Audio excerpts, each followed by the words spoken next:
السلام عليكم ورحمة الله وبركاته.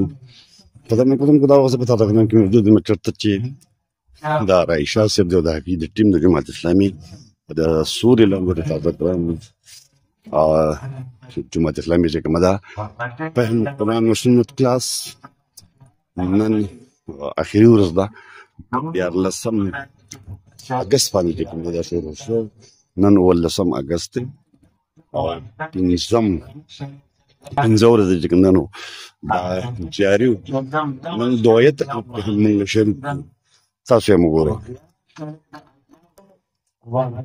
اوعاد غلې په هغه ارواح کې الله ټول انسانانو اوعاد اغشته دي. زمونږ ټول روحونه دا ویلي چې بلا یا الله ته زمونږ رب دی. دا موږ د الله سره وعده کړې چې الله پاک زمونږ رب دی او د هغه نه اله تحب العفو فاعف عنا. اللهم انك عفو كريم تحب العفو فاعف عنا. اللهم انك عفو كريم تحب العفو فاعف عنا. يا حي يا قيوم يا ذا الجلال والاكرام برحمتك نستغيث. يا حي يا قيوم يا ذا الجلال والاكرام برحمتك نستغيث. يا حي يا قيوم يا ذا الجلال والإكرام برحمتك نستغيث. يا إله العالمين يا رب العالمين يا ذا الجلال والإكرام يا الله. زبردست کې د دې علاقې د ټول سپین ږیري موجود دي، ځوانان موجود دي، ماشومان دي، زمونږ سپین سرې میندې دي، زمونږ خویندې دي او زمونږ ماشومانې بچیانې دي. دا چې سهار وختي راغلي یو دلته ناست دي، اله العالمین تا ته علم دی چې دلته دنیا نه تقسیمېږي. دلته د دنیا د مرګ متاع خبرې نه کېږي. دا د کتاب د زده کولو یو کوشش دی، دا د کتاب د اورېدلو یو کوشش دی، دا د کتاب سره د محبت ښکاره کولو یو کوشش دی. اله العالمین موږ ته علم دی، زموږ ناپوهه موږ یو، موږ جهالت کې پراته یو. اله العالمین موږ ته علم دی چې موږ ټول ګناهګار یو، موږ نالایق یو. و اله العالمین موږ ته د دې خبرې علم دی چې ته ډېر زیات بښنه کوونکی ذات یې. ستا رحمت ستا په غضب او غصه باندې غالب دی.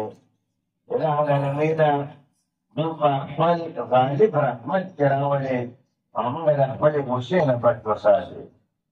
یا اله العالمین یا رب العالمین د قرآن مجید دا کلاسونه او دا درسونه دا زموږ ته قبول او منظور وګرځې. اله العالمین ستا پیغمبر چې څنګه فرمایلي دي چې د قرآن په درس کې کوم خلک جمع شوي نو هغې د خورېدو نه مخکې تا هغې ته بښنه کړې. الله تعالی د دې درس د ټولو صورتونو نارینهو زنانو ته د خپلو ځایونو د پاڅېدو نه مخکې زموږ د تمام ګناهونه موږ ته معاف کړه. هغه لوی ګناهونه دي او که واده دي، هغه دي او که پټ دي. اله العالمین ستا پیغمبر ویلي دي چې د قرآن په درس کې څومره مسلمانان شهید دي ته په هغې باندې خپل رحمت نازلې. الله به موږ ټولو باندې خپل رحمت را نازل کړي.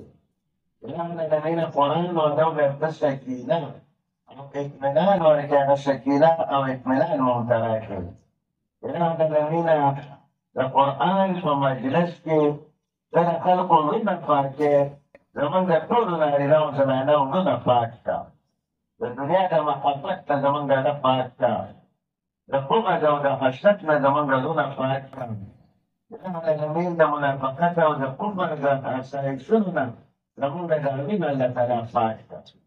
یا اله العالمین یا رب العالمین د ټولو انسانانو مړینه دا ستا په قبضه کې دي او چې دې کوم طرف ته اړول غواړې هغه طرف ته اوړي. اله العالمین زموږ زړونه دا د دین طرف ته د طاعت طرف ته راوګرځوه. ثبت قلوبنا على طاعتك، سرب قلوبنا إلى طاعتك. زمونږ ګردونه د طاعت او د دین طرف ته راوګرځوه. اله العالمین زمونږ بې شماره پریشانۍ دي، زمونږ بې شماره مشکلات دي، خو زمونږ د ټولو نه په 1 نمبر درخواست دا دی چې یا رب العالمین موږ په خپله او زمونږ بچي او زمونږ کورونه د هرې بېدینۍ او بد اخلاقۍ نه په خپل خصوصي حفاظت کې وساته. موږ د هرې بېدینۍ او بد اخلاقۍ نه او د دې ډول د هرې فتنې نه الله تعالی بچ وساته. هغه فتنې چې ښکاره دي او که پټې دي، لوی دي او که وړې دي، الله زموږ بچي او زموږ نسلونه دې په حفاظت کې وساته. اله العالمین زموږ په زړونو کې د قرآن او د سنت محبت پیدا کړه. الله تعالی زموږ د یو بل سره ستا د رضا لپاره محبت پیدا کړه. اله العالمین ته زموږ په دې علاقه کې او په دې ټول وطن کې د قرآن مجید ماحول عام کړه. ستا پیغمبر د سنتو ماحول عام کړه. اسلامي نظام او د شریعت قانون غالب کړه.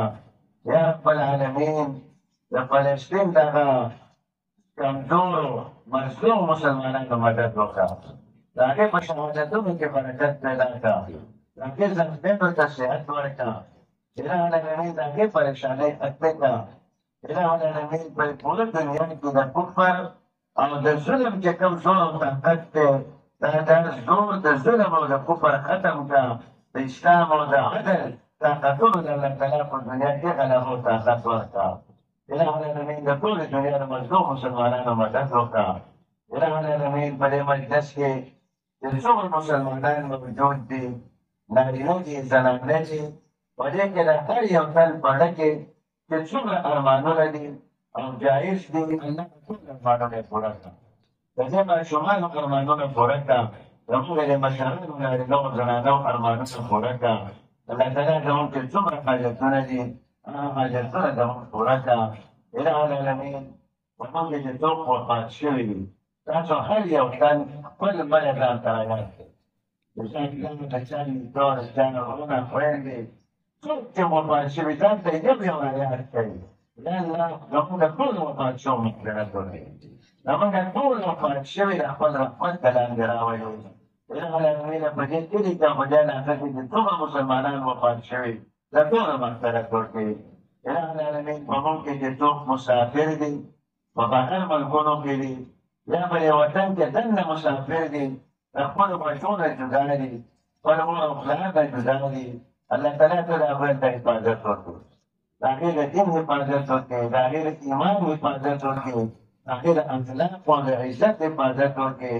الله تعالی د هغې مسافري د هغې د ځان لپاره او د هغې د خاندان لپاره باعث د خیر او د برکت وګرځوي.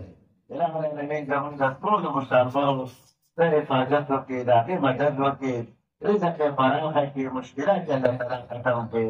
اله العالمین په موږ کې څوک بیماران دي که دلته موجود دي او په کورونو کې دي، الله د ټولو صحت او شفا نصیب کړي. خاص طور باندې د کوم نومونه چې وختې موږ واخیستل د هغه ملګري دي او هغه مشران دي چې دوی به دې کلاسونو کې هر ټایم حاضر وو. الله تعالی ټولو صحتونه او شفا ورله ورکړي، مشکلات او پریشانۍ یې ختمې کړي. چا چې درخواست کړی دی د کومې مسلې دپاره چې کله الله تا چې علم دی، چا د خپل پلار دپاره شلی، چا د بیمارو د پریشانونو دپاره، الله د دې ټولو بیمارۍ ختمې کړي، پیدا شوی کامیاب کړي. په کومو کورونو کې چې زمونږ بچي یا زمونږ خویندې وروڼه په نشو باندې راولېدلي دي، یو مشر راته دا ډېره په تاکید سره وویله، الله تعالی د نشو د لعنت زمونږ په دې علاقه کې ختم کړي. زمونږ ټول د شریف خویندې وروڼه د نشو د الله تعالی والی او الله تعالی کوم خلک چې په دې معاشره کې منشیات خورئ، منشیات ته عام کړئ، ته ورته هدایت ورکړئ، ته ورته د حلال روزګار کولو توفیق ورکړي. الله تعالی چې زمونږ د بچو او د دې مسلمانانو د عزتونو سره لوبې نه کوي، د دې د عقلونو سره لوبې نه کوي، د معاشرې د تباهۍ سبب نه ګرځي. الله ته ورته هدایت ورکوي.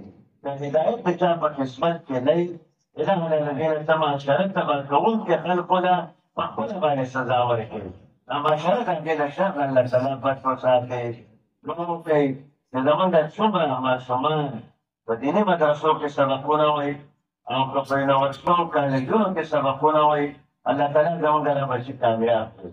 په دغه ادارو کې د هغې د عزتونو الله حفاظت وکړي، د هغې د اخلاقو حفاظت وکړي. زموږ دا ټول بچي الله پاک زموږ د سترګو یخوالی وګرځي، زموږ د زړونو اطمینان یې وګرځي او زموږ د مستقبل روښانتیا یې وګرځي. اله العالمین زموږ دا وطن دا د بدامنۍ نه پاک وساتي. دا په قبایلو کې چې کومه بدامني ده، جنګونه دي، فساد دی، الله تعالی د پاکستان کې امن راولي. الله دلته امن راولي. د بدامنۍ دا ټول قسمونه الله تعالی ختم کړي. دعا وکړئ دا ورځ په منیر کې چې دا کم حادثې راغلي دي، قدرتي آفات دي، دا د الله له طرف نه ډېر لوی ازمایش دی. کورونه یې ډوب کړي دي، په سوونو خلک پکې شهیدان شوي دي. دعا وکړئ چې الله د هغې د ټولو شهادتونه قبول او منظور وګرځوي. څومره پکې ځانګړی دي الله ورته صحتونه ورکړي، د چا کورونه چې وران شوي دي الله دوباره ورته آباد کړي. اله العالمین په دغې ازمایش کې زموږ د خویندو ورونو ته کامیابي ورکړي، په سوات کې دي او که په هر ځای کې دي الله په دغه ازمایښونو ټول ته کامیابي ورکړي. زموږ چې زموږ دا علاقه الله تعالی د داسې آفاتو نه بچ وساتي، د سیلابونو نه، د ګلۍ نه او د زلزلو نه او د طوفانونو نه الله تعالی زموږ دا ټول وطن او خاص طور دا علاقه چې دې کې د قرآن په کلاس کې په زرګونو نارینه او زنانه شریک شو.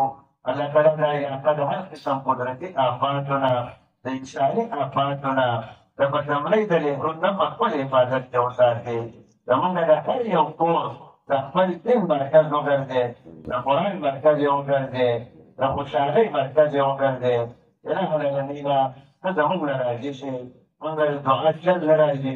خو ستا پیغمبر محمد صلی الله علیه وسلم چې ستا نه کوم خیر غوښتلی الله هغه خیر موږ ته رانصیب کړي. چې د کوم شر نه پناه غوښتلې ده د هغه شر نه الله موږ هم بچ وساتي. ستا د پیغمبر شفاعت موږ ته رانصیب کړي. په میدان د حشر کې د رسول الله صلی الله علیه وسلم د لاس مبارک په جام د کوثر موږ ته رانصیب کړي. اله العالمین د قیامت په ورځ هم د رسوایۍ او شرمندګۍ نه بچ وساتي، د جنت مستحق هم وګرځي، تر څو چې ژوندي ساتي، په دین باندې ثابت قدم وساتي. چې مرګ راولي داسې حالت کې راوله چې ستا د دین په کار کې لګیا یې، ستا په عبادت کې مصروف یو، ستا د کتاب سره نږدې یو او په ړنګ او په جبر دا کلمه یې چې لا اله الا الله محمد رسول الله. دا کې به خیر کوئ، زنانو ته به لار ورکوئ چې اختلاف شرعي